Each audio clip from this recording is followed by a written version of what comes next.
Welcome to the Business Miracles Podcast. I'm Heather Dominick, founder of BusinessMiracles.com. Since 2010, I've been training highly sensitive entrepreneurs and leaders from around the globe to work less while making more impact and income by doing things differently. I'm so glad you've joined me. Listen in and get ready for a shift in the way you view yourself, your work, your life. A business miracle. This is A Course in Business Miracles, podcast episode 131, Lead with Self-Love. Tune in to learn a unique approach designed specifically for those of us who are highly sensitive and how this approach will support you in stepping into your highly sensitive strengths to make decisions more easily, more creatively, and more innovatively. This is the gateway into highly sensitive leadership and to true ultimate freedom.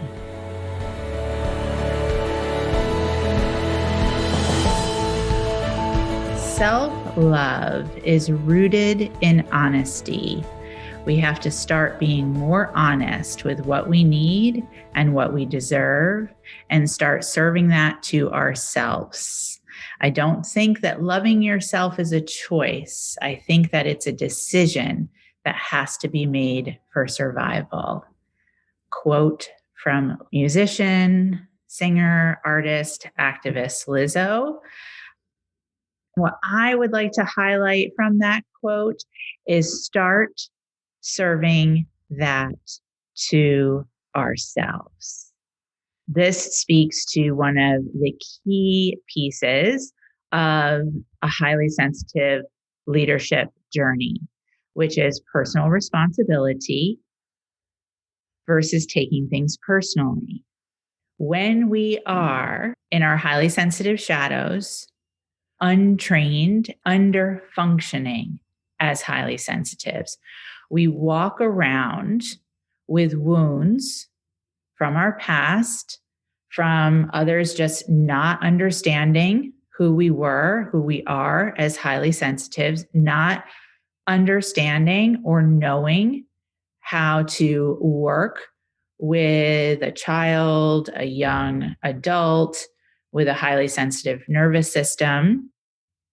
And we want to demand of the world that we deserve to have our wounds respected.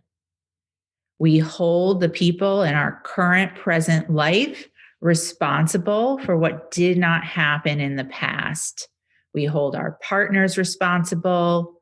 We want to hold our children responsible. We want to hold our friends responsible, our family responsible, our colleagues responsible, our clients responsible, our mentor responsible, our coach team responsible, our training program responsible. And yet, self-love is rooted in honesty.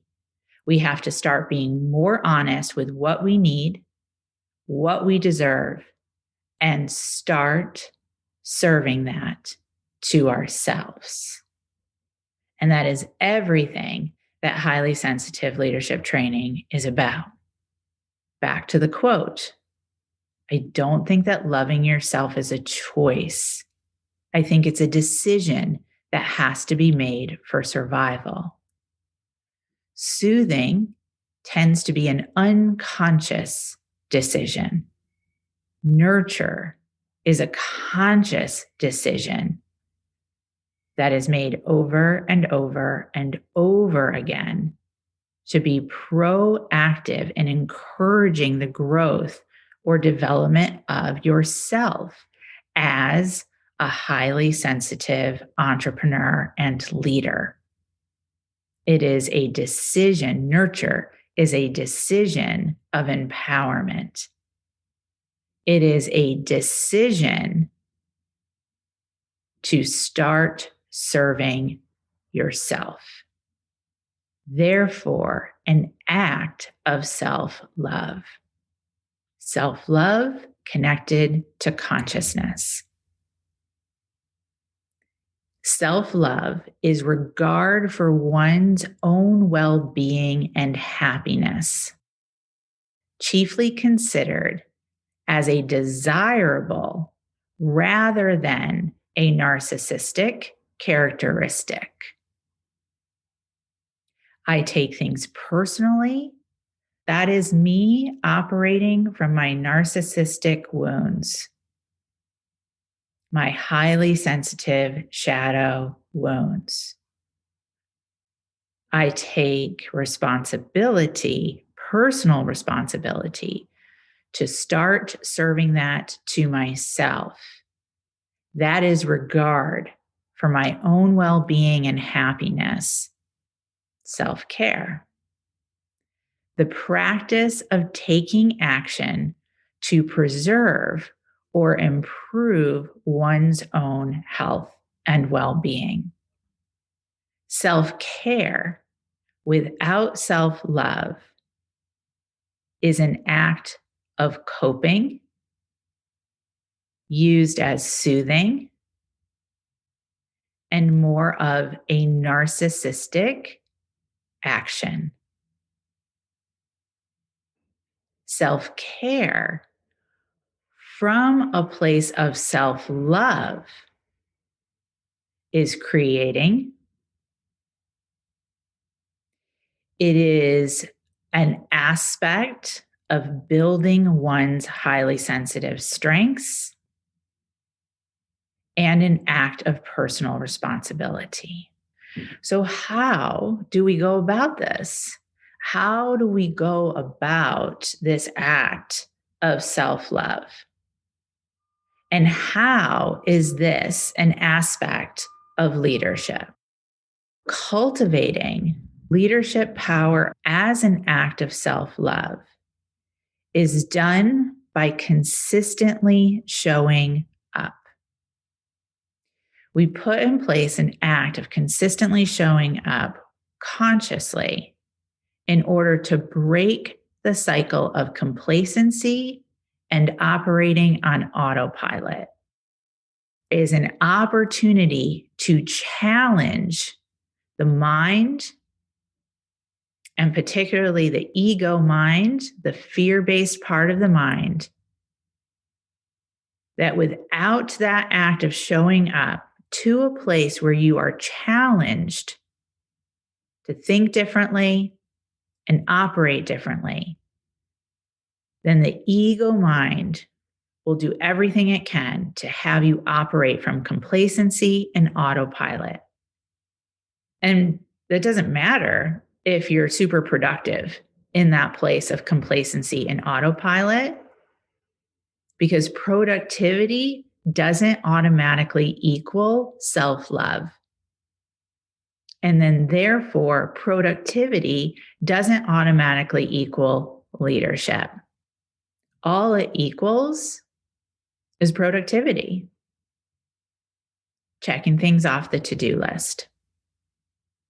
So we show up into a space, a place, a community where you are called on, where you are consistently pulled forward into your future, where you are encouraged to show up as the highest version of your essential self as an act of self-love.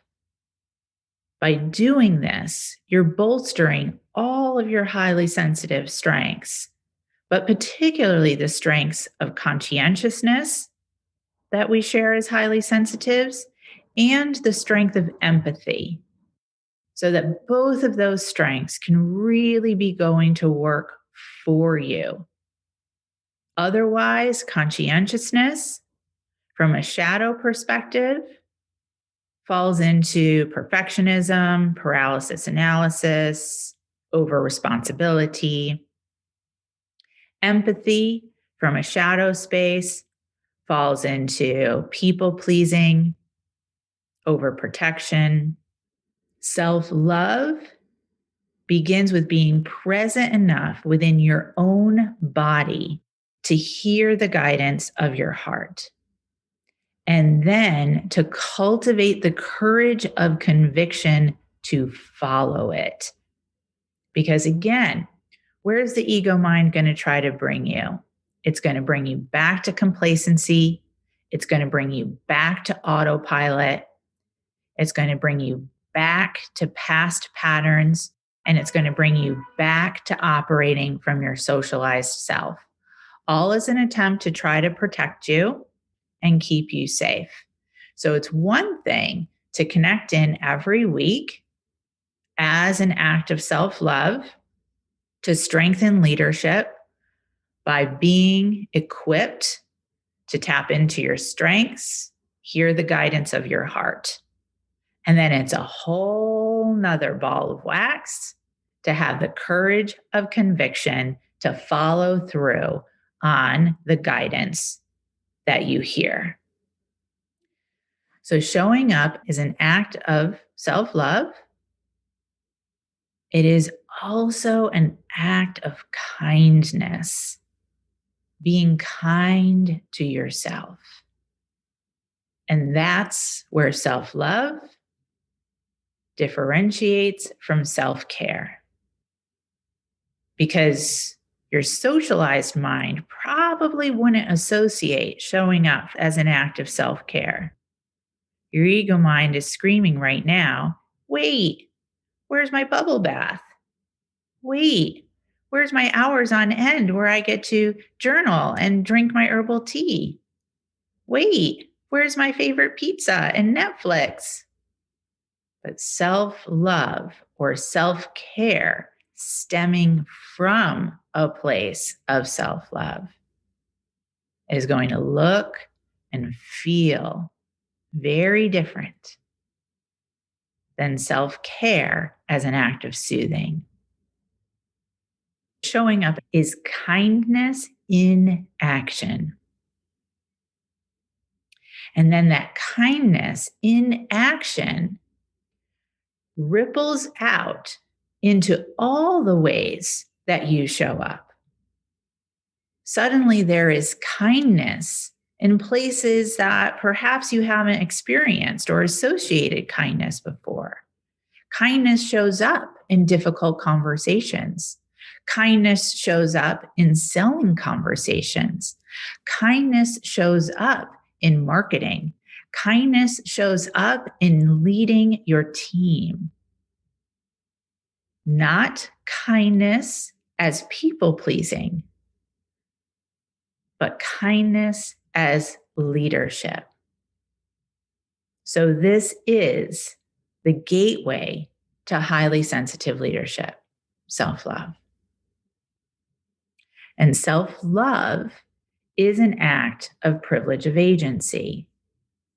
Back to Lizzo's quote. Start serving that to ourselves. Loving yourself is a choice, but more so, it's a decision that has to be made for survival. And decisions made consciously are privilege of agency. Decisions in service to your essential self. And here's the bomb I really want to drop. Self-love in service to your essential self is generational healing. Because we all carry within our cells, our cellular structure, patterns that have been passed down generation after generation after generation after generation. And rather than raging from a place of entitlement, why wasn't I done better for? I deserved better. Not that conversations with family of origin aren't helpful, powerful, and important, but ultimately, even if everyone in your family gave you everything that you wanted for healing and service to your wounds, at the end of the day, in order for the healing to really land, you would still need to do the work yourself. So the embracing of self-love as leadership not only will make you stronger as a highly sensitive, not only will it give you access to your essential self, allowing you to make decisions more easily, more creatively, more innovatively. And not only will it provide generational healing, it will give you true ultimate freedom.